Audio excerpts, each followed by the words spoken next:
नमस्कार दोस्तों, मिशन सफलता हिंदी चैनल परिवार में आप सभी का हार्दिक स्वागत है। यदि आप एमपी टेट वर्ग 3-2 वन रक्षक, क्षेत्र रक्षक, यूपी टेट, सी टेट आदि की तैयारी कर रहे हैं तो यह प्रश्न आपके लिए रामबाण साबित होंगे। तो चलिए स्टार्ट करते हैं आज की क्लास। तो आज का पहला क्वेश्चन है, वर्णों के उस समूह को जिसका कोई निश्चित अर्थ निकलता हो क्या कहलाता है। हमको बताना है वर्णों के उस समूह को जिसका कोई निश्चित अर्थ निकलता हो क्या कहलाता है। ऑप्शन ए है शब्द, ऑप्शन बी है वर्णमाला, ऑप्शन सी है वाक्य, ऑप्शन डी है पद। तो वर्णों के उस व्यवस्थित समूह को हम क्या कहते हैं दोस्तों? शब्द कहते हैं। तो इसका करेक्ट आंसर है ए है शब्द। जबकि वर्णमाला, वर्णों के व्यवस्थित समूह को हम वर्णमाला कहते हैं। वाक्य किसे कहते हैं? सार्थक शब्दों का व्यवस्थित समूह जो अर्थ प्रकट करता है उसे हम वाक्य कहते हैं। और पद किसे कहते हैं? जब कोई सार्थक शब्द वाक्य में प्रयुक्त होता है उसे हम पद कहते हैं। तो आपको यह ध्यान रखना है। नेक्स्ट क्वेश्चन है, सूर्योदय शब्द में कौन सी संधि है? हमको बताना है सूर्योदय में कौन सी संधि है। ऑप्शन ए है वृद्धि संधि, ऑप्शन बी है गुण संधि, ऑप्शन सी है दीर्घ संधि, ऑप्शन डी है एड़ संधि।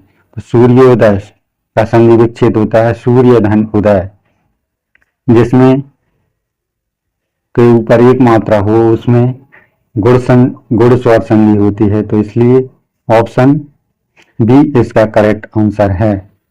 नेक्स्ट क्वेश्चन है, यथाशक्ति, यथाशक्ति में कौन सा समास है? हमको बताना है कि यथाशक्ति में कौन सा समास है। ऑप्शन ए है तत्पुरुष समास, ऑप्शन बी है अव्ययी भाव समास, ऑप्शन सी है बहुब्रीहि समास, ऑप्शन डी है द्वंद्व समास। तो यथाशक्ति में कौन सा समास है? तो इसमें ऑप्शन बी अव्ययी भाव समास है। अव्ययी भाव समास किसे कहते हैं? जिसका पूर्व पद अव्यय हो उसे अव्ययी भाव समास कहते हैं। इसके अन्य उदाहरण है यथाशक्ति, यथा समय, अनुप्रयोग। इसमें प्रथम पद अव्यय होता है उसे हम अव्ययी भाव समास कहते हैं। नेक्स्ट क्वेश्चन है, निम्नलिखित में से तत्सम शब्द का चयन कीजिए। हमको दिए गए शब्दों में से तत्सम शब्द का चयन करना है। तो ऑप्शन ए है आंख, ऑप्शन बी है अग्नि, ऑप्शन सी है आग, ऑप्शन डी है सूरज।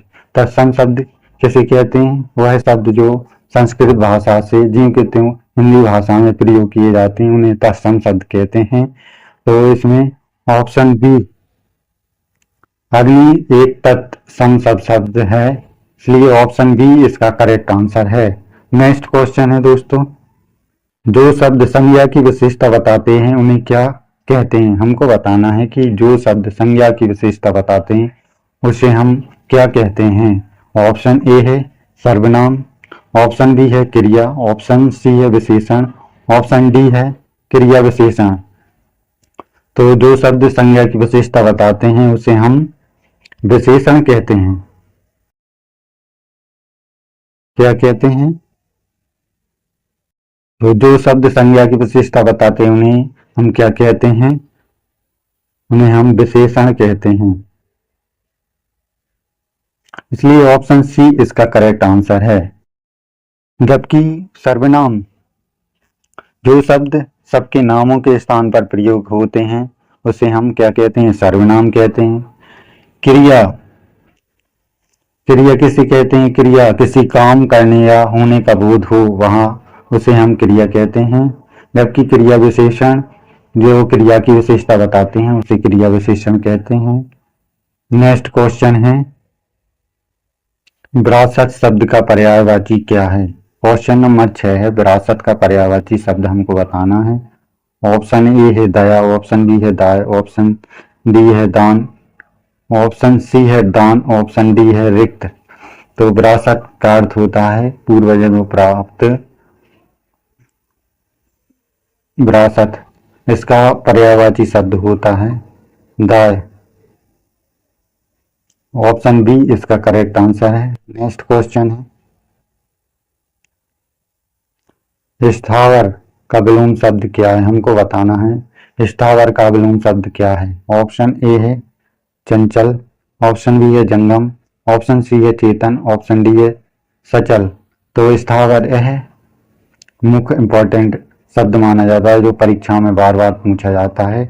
इसका विलोम शब्द होता है जंगम। तो ऑप्शन बी इसका करेक्ट आंसर है। नेक्स्ट क्वेश्चन है, चरण कमल बंदो हरिराही में कौन सा अलंकार है? हमको चरण कमल बंदो हरिराही में अलंकार पहचानना है। ऑप्शन ए है उपमा, ऑप्शन बी है रूपक, ऑप्शन सी है श्लेष, ऑप्शन डी है अनुप्रास।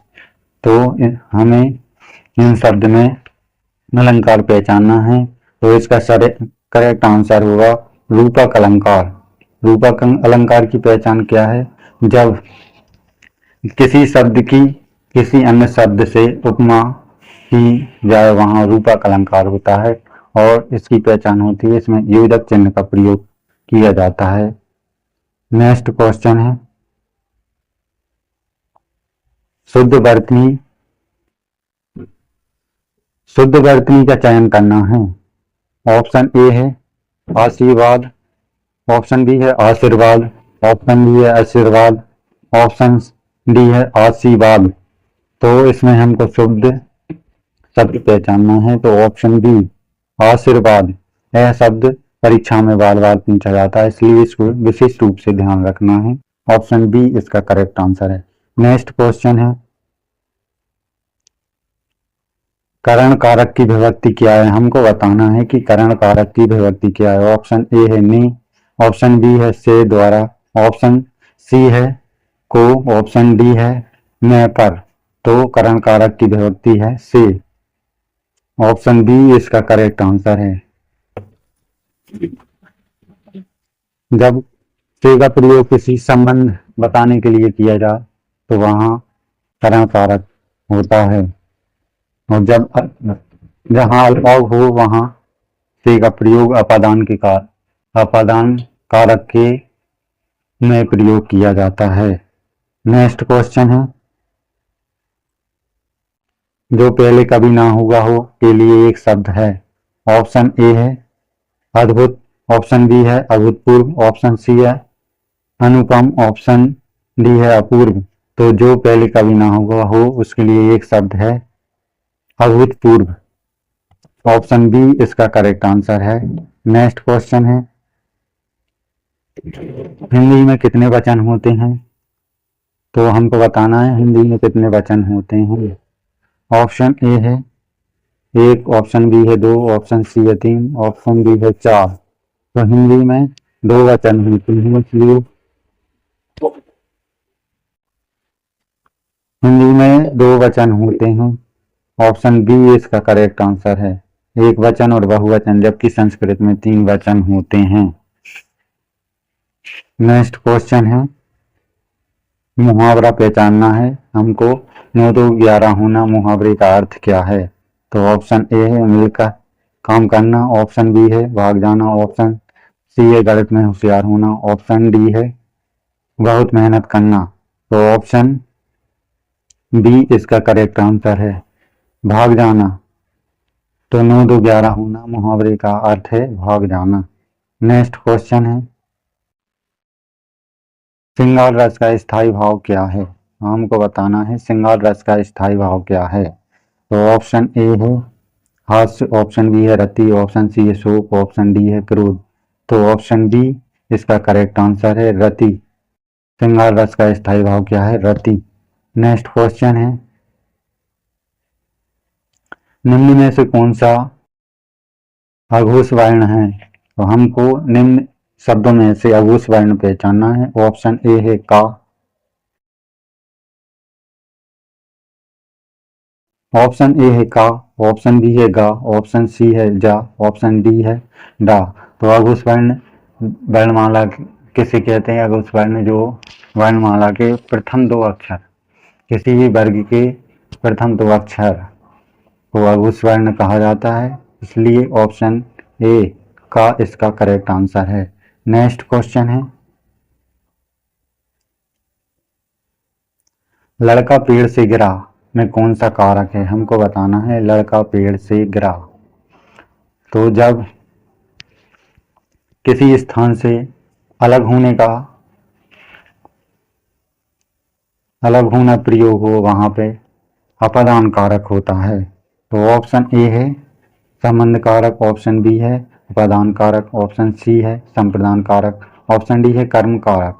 तो लड़का पेड़ से गिरा में औपादान कारक है, इसलिए ऑप्शन बी इसका करेक्ट आंसर होता है।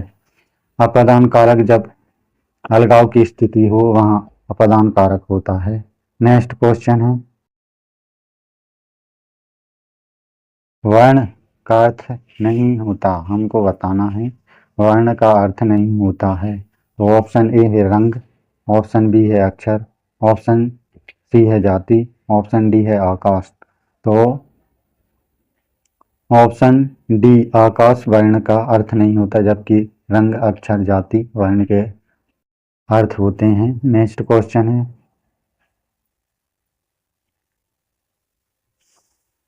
छंद की मात्राओं की गणना किस आधार पर होती है? हमको बताना है छंद की मात्राओं की गणना किस आधार पर होती है। ऑप्शन ए है व्यंजन, ऑप्शन बी है स्वर, ऑप्शन सी है हलंत, ऑप्शन डी है संयुक्त व्यंजन। तो छंद में मात्राओं की गणना स्वर के आधार पर होती है। तो ऑप्शन बी इसका करेक्ट आंसर है। नेक्स्ट क्वेश्चन है 19 क्वेश्चन है, उपसर्ग कहाँ लगते हैं? शब्द के अंत में, शब्द के आदि यानी शुरुआत में, ऑप्शन सी है शब्द के मध्य में, ऑप्शन डी है वाक्य के शुरू में। तो उपसर्ग का प्रयोग हम शब्द के आदि यानी शुरुआत में करते हैं, इसलिए ऑप्शन बी इसका करेक्ट आंसर है। नेक्स्ट क्वेश्चन है, नेक्स्ट अंतिम लास्ट क्वेश्चन, हिंदी किस लिपि में लिखी जाती है? तो दोस्तों ये रहा आज का होमवर्क, जो आपको इसका आंसर कमेंट बॉक्स में देना है। तो वीडियो अच्छी लगी हो तो प्लीज़ लाइक करें, चैनल को सब्सक्राइब करें एवं क्लास को शेयर करें। मिलते हैं नेक्स्ट क्लास में, जब तक के लिए धन्यवाद। जय हिंद।